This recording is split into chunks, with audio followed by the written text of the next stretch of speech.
Hi friends, welcome to my channel. ഇന്ന് ഒരു crab soup ഉണ്ടാക്കിയാലോ.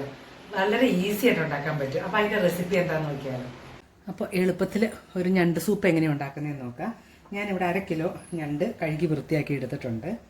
പിന്നെ ഒരു മീഡിയം സൈസ് ക്യാരറ്റ് ചെറുതായിട്ട് അരിഞ്ഞെടുത്തിട്ടുണ്ട്. കുറച്ച് കോൺ എടുത്തിട്ടുണ്ട്. സെലറി കുറച്ച് അരിഞ്ഞെടുത്തിട്ടുണ്ട്. ഒരു കുഞ്ഞു കഷ്ണം ഇഞ്ചി എടുത്തിട്ടുണ്ട്. 2 ചോള വെളുത്തുള്ളി എടുത്തിട്ടുണ്ട്. 1 ടീസ്പൂൺ കുരുമുളക് പൊടി എടുത്തിട്ടുണ്ട്. 1 നുള്ള് ജീരകപ്പൊടി എടുത്തിട്ടുണ്ട്. ഉപ്പ് ആവശ്യത്തിന്, പിന്നെ വെള്ളം. ഇത്രയാണ് ഞണ്ട് സൂപ്പ് ഉണ്ടാക്കാൻ വേണ്ടത്. ഇത് പെട്ടെന്ന് ഉണ്ടാക്കാം. അപ്പോൾ നമുക്കിത് എങ്ങനെയാണ് ഉണ്ടാക്കുന്നതെന്ന് നോക്കാം. അപ്പോൾ നമുക്ക് ആദ്യമേ ഞണ്ട് വേവിക്കാൻ വയ്ക്കാം. ഇത് ഞണ്ട് വെന്തിട്ട് അതിൻ്റെ വെന്ത വെള്ളം നമ്മളെടുത്ത് അതിനകത്താണ് സൂപ്പ് ഉണ്ടാക്കുന്നത്. എന്നിട്ട് പിന്നെ ഞണ്ടിൻ്റെ അകത്തുള്ള ഫ്ലഷും നമ്മൾ അതിനകത്തേക്ക് എടുത്തിടും. അപ്പോൾ നമുക്ക് ആദ്യമേ ഞണ്ട് വേവിക്കാൻ വയ്ക്കാം. അപ്പോൾ നമ്മളൊരു പാത്രം അടുപ്പയിൽ വെച്ചു. ഇനി നമ്മൾ ഞണ്ട് അതിനകത്തേക്ക് ഇടുക.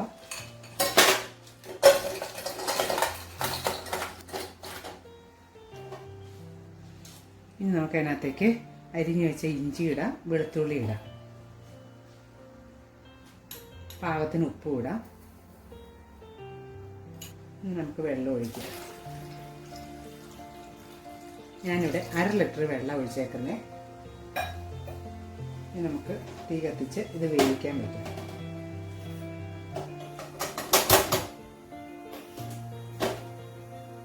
ഞണ്ട് വേവാൻ ഒരു 5 മിനിറ്റ് സമയം മതി. 5 മുതൽ 7 മിനിറ്റ് വരെ നമുക്ക് ഇത് മൂടി വെച്ച് വേവിക്കാം. ഇതിപ്പോൾ 7 മിനിറ്റ് കഴിഞ്ഞിട്ടുണ്ട്. ഇതിപ്പോൾ ആയിട്ടുണ്ടാവും. ഇപ്പോൾ ഇതായിട്ടുണ്ട്. ഈ ക്രാബിന് ഈ റെഡ് കളർ വരുമ്പോൾ അത് വെന്തോന്ന് അതിൻ്റെ അർത്ഥം. ഇതായിട്ടുണ്ട്. ഇനി ഇത് നമുക്ക് അരിച്ച് ഒരു പാത്രത്തിലേക്ക് എടുക്കാം. നമുക്ക് അരിച്ചെടുക്കാം. ഇപ്പം ഇതിനകത്തേക്ക് അരിച്ചെടുത്തിട്ടുണ്ട്. ഇനി ഇത് ചൂടാറിയിട്ട് ഇതിൻ്റെ ഉള്ളിലെ ഫ്ലഷ് നമുക്ക് എടുക്കണം. ഇത് ചൂടാറട്ടെ. ഇനി നമുക്ക് സൂപ്പ് എങ്ങനെയാണ് ഉണ്ടാക്കുന്നതെന്ന് നോക്കിയാലോ. ഞാൻ ഞണ്ട് വേവിച്ച വെള്ളം ഊറ്റിയെടുത്താണിത്. ഇതിനകത്താണ് തന്നെ നമുക്ക് എല്ലാം ആഡ് ചെയ്ത് സൂപ്പാക്കേണ്ടത്.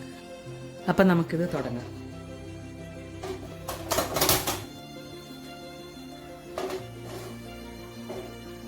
ക്രാമ്പ് വേവിച്ച് ഊറ്റിയെടുത്ത വെള്ളത്തിലേക്ക് നമുക്ക് ഈ വേവിച്ച് വെച്ച ക്യാരറ്റ് ഇടാം, കോണിടാം, കുരുമുളക് പൊടി ഇടാം, ഒരു പിഞ്ച് ജീരകം ഇടാം. ഇനി ഇത് ചെറുതായിട്ടൊന്ന് തിളക്കട്ടെ. തിളച്ച് കഴിയുമ്പോൾ നമ്മൾ എടുത്തു വെച്ച് ഞണ്ടിൻ്റെ ഇറച്ചിയില്ലേ, അത് നമ്മൾ ഇതിനകത്തേക്ക് ആഡ് ചെയ്യുക.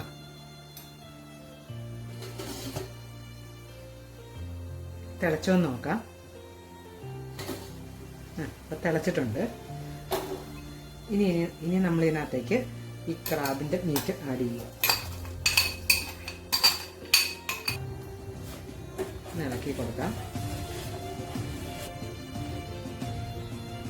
കുറച്ച് ഉപ്പ് ആഡ് ചെയ്യാം.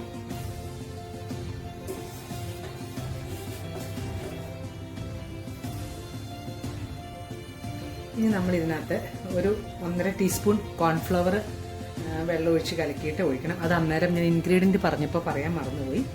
ഞാൻ 1.5 ടീസ്പൂൺ കോൺഫ്ലവർ എടുത്തിട്ടുണ്ട്. ഇതിൽ വെള്ളം ഒഴിച്ചിട്ട് കലക്കിയിട്ട് അതിനകത്തേക്ക് ഒഴിക്കും.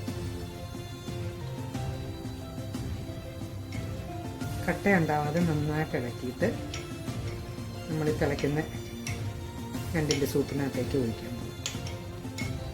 ഒഴിക്കാൻ പോവാം. ചെറുതായിട്ട് ഇളക്കി കൊടുക്കാം.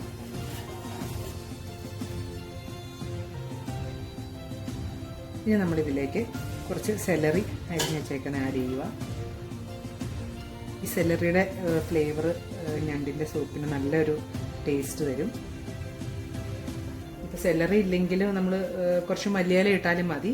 പക്ഷേ സെലറിയുടെ ഫ്ലേവർ എപ്പോഴും കുറച്ച് നല്ലതായിട്ട് ഈ സൂപ്പുകൾക്ക് കഴിക്കുമ്പം ഫീൽ ചെയ്യുന്നത്. ഇനി നമുക്ക് മുട്ട വേണമെങ്കിൽ ഈ സമയത്ത് ഒരു പച്ചമുട്ട നേരെ തന്നെ പൊട്ടിച്ച് ഇതിനകത്തേക്ക് ആഡ് ചെയ്യാം. ഞാനിപ്പം മുട്ട ആഡ് ചെയ്യുന്നില്ല. ഞാനിപ്പം കോൺഫ്ലവറും മാത്രമേ ആഡ് ചെയ്യുന്നുള്ളൂ. അപ്പോൾ ഇതായിട്ടുണ്ട്. ഞാൻ നിർത്താൻ പോവാം.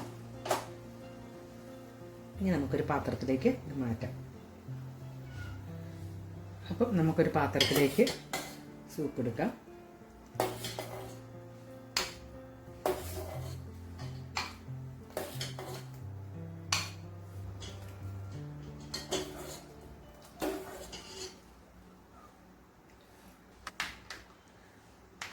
അങ്ങനെ നമ്മുടെ സ്വാദിഷ്ടമായ ക്രാബ് സൂപ്പ് ഇവിടെ റെഡി ആയിട്ടുണ്ട്. ഇത് വളരെ ഈസിയാണ്, അതുപോലെ വളരെ ടേസ്റ്റിയുമാണ്. എല്ലാവരും ഒന്ന് ട്രൈ ചെയ്ത് നോക്കുക. എൻ്റെ റെസിപ്പി ഇഷ്ടമായ ചാനൽ സബ്സ്ക്രൈബ് ചെയ്യാനും ലൈക്ക് ചെയ്യാനും ഷെയർ ചെയ്യാനും മറക്കരുത്. Thank you. God bless you.